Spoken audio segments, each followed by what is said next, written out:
गर्मियों की छुट्टियां खत्म होने में सिर्फ 2 ही दिन रह गए थे और अब बच्चों के स्कूल भी खुलने वाले ही थे। मामा, सिर्फ 2 दिन रह गई स्कूल खुलने में। आप इस दफ़ा मुझे कहीं भी नहीं लेकर गई। पिछली दफ़ा हम नानों के घर भी चले गए थे। इस दफ़ा तो आप कहीं भी नहीं लेकर गई।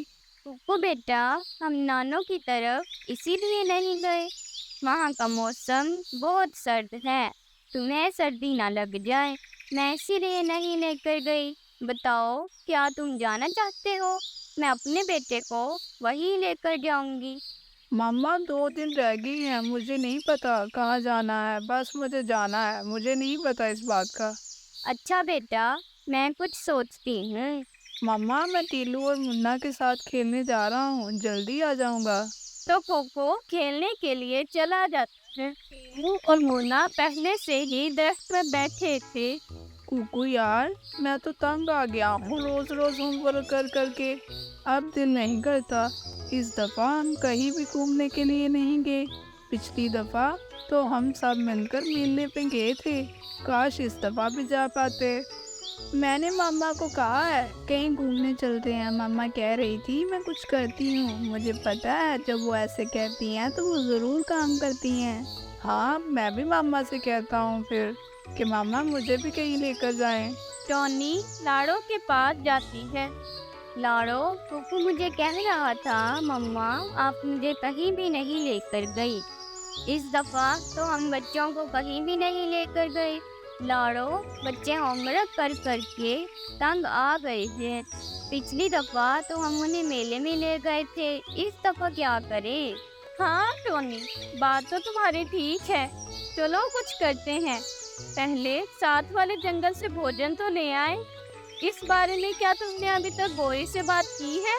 नहीं, अभी तक तो नहीं की। पहले भोजन ले आए, फिर दोनों इसकी तरफ चलेंगे। लाड़ो और टोनी भोजन लेने के लिए चली जाती हैं। अरे वाह, ये दोनों तो लगता है कहीं जा रही हैं। मतलब कि इनके बच्चे अकेले हैं। आज तो मज़ा ही आने वाला है। अभी जाता हूँ, इनका काम तमाम करके आता हूँ। इधर मीनू मौसी को कोई काम ही नहीं होता तो वो सब पर नजर रखती है। मीनू मौसी का इसके अलावा और काम ही क्या था? ये मनहूस यहाँ क्या कर रही है? मैं तो बच्चों को खाने का सोच कर आया था, पर यहाँ पर तो चुड़ैल बैठी हुई है। अगर इसने मुझे देख लिया तो मेरा जीना हराम कर देगी। इससे पहले वो मुझे देखे यहाँ से फौरन रुफू चक्कर हो जाता हूँ। लाड़ो और टोनी जब वापस आती हैं तो देखती हैं कि साथ वाले जंगल में मेला लगा हुआ है। जो मैं सोच रही हूँ, क्या तुम भी वही सोच रही हो? हाँ टोनी, सही कहा तुमने। हमारा मसला तो हल हो ही गया है। चलो ऐसा करते हैं, बच्चों को इस मेले में ले आते हैं और वो खुश हो जाएंगे और इनकी गर्मियों की आउटिंग भी हो जाएगी। टोनी और लाड़ो खुशी खुशी अपने जंगल वापस आते हुए गोरी और मीनू मौसी से बात करती हैं। वो सब बच्चों को मेले में ले जाने के लिए मान जाती हैं। अगले दिन सब मेले में जाने के लिए तैयार हो जाते हैं। तुम लोग ऐसा करो, बच्चों को झूले लेने दो और उनका ख्याल रखो। मैं यहीं पर बैठी हूँ। हाँ नहीं मीनू मौसी, हमारे साथ आए, बच्चों के साथ मिलकर एंजॉय करते हैं। लाडो, जब मैं जवान थी ना तो खूब एंजॉय किया करती थी। अब मेरी हड्डियों में जान कहाँ। तुम जाओ, मैं यहीं पर हूँ। तो वो सब मेले में चले जाते हैं और मीनू मौसी कहाँ बैठी सब पर नजर रखती है। बदकिस्मती से गिद्ध भी उसी जंगल में आ जाता है शिकार करने के लिए। अच्छा अच्छा बेटा, सब्र करो, मैं ले देती हूँ। टीलू और कुक्कू को भी तो आने दो। इधर टीलू अपनी मम्मा से झूला लेने का कहता है। अनफॉर्चुनेटली लाड़ो के पैसे घर ही रह गए थे। टीलू बेटा, मैं पैसे घर भूल आई हूँ, तुम ऐसा करो यहीं पर रुको, मैं अभी आती हूँ। लाड़ो मीनू मौसी के पास जाती है। मीनू मौसी, मेरे पैसे घर रह गए हैं। मैं तो लाना ही भूल गई। मेले में तो इतने झूले हैं, टीलू को झूले कैसे लेकर दूँ? मुझे कुछ पैसे उधार दे दी, घर जाते ही दे दूँगी। लाड़ो, तुम भी ना इतनी सी बात के लिए परेशान क्यों हो? मैं हूँ ना तुम्हारी मीनू मौसी। ये लो पैसे, टीलू को खूब मज़े कराओ। जैसे ही ये बच्चे अलग होंगे मैं इन सबको खा जाऊंगा। बस थोड़ा इंतज़ार करना होगा मुझे। मम्मा मम्मा, हम तीनों को इसमें झूला लेना है, फिर ट्रेन में भी लेना है, उसके बाद हमें शिप में भी बैठना है। मम्मा जल्दी करें ना।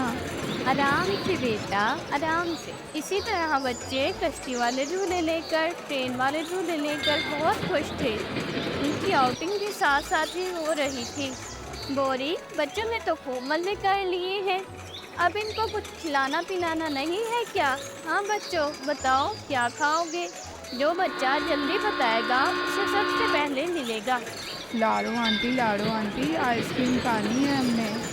लाडो बच्चों को आइसक्रीम लेकर देती है और खुद सब बच्चों को सरप्राइज देने के लिए वहाँ से खिलौने लेने चली जाती है। अब बच्चे अकेले थे, इनके पास कोई भी नहीं था। इधर गिद्ध इसी ताक में था कि सब बच्चे अकेले हो और मैं इन पर हमला करूं। अरे ये मनहूस गिद्ध यहाँ क्या कर रहा है और ये बच्चों की तरफ क्यों जा रहा है? तो मीनू मौसी गिद्ध से पहले बच्चों के पास चली जाती है। ओए मुफ्तखोर कमीने, तू यहाँ क्या करने आया है? लगता है हड्डियों को लू लगवाने आया है। मौसी, मैं कितनी दफ़ा तुम्हें कहा है मुझे मुझको ना कहा करो, पर तुम फिर भी बाज नहीं आती। जिस दिन तुम मेरे हाथ लग गई मैं तुम्हारा कीमा करके खाऊंगा। चल चल, बड़ा आया मेरा कीमा करने वाला। मर गए मेरा कीमा करने वाले, इससे पहले मैं तेरा कीमा कर दूं। भाग जा यहाँ से। तो वो गिद्ध फौरन वहाँ से भाग जाता है। लाडो, टोनी और गोरी भी वापस आ जाते हैं। कहाँ रह गई थी तुम तीनों, बच्चों को अकेला छोड़कर? अगर मैं टाइम पे ना आती तो वो इन्हें खा जाता। मौसी, हम तो बच्चों को सरप्राइज देने के लिए इनके लिए खिलौने लेने गई थी। बड़ी आई सरप्राइज देने वाली। अभी जो सरप्राइज इतने तुम्हें देना था ना, चलो बहुत हो गया इंजॉयमेंट, अब वापस चलो। इस तरह बच्चों की आउटिंग भी हो जाती है और बच्चे मीनू मौसी की वजह से बच जाते हैं और सब अपने जंगल वापस आ जाते हैं। तो दोस्तों, कैसी लगी आज की कहानी आपको? वीडियो को लाइक, चैनल को सब्सक्राइब करने के लिए शुक्रिया और कमेंट करके अप्रिशिएट करने के लिए भी बहुत शुक्रिया। अल्लाह हाफिज़।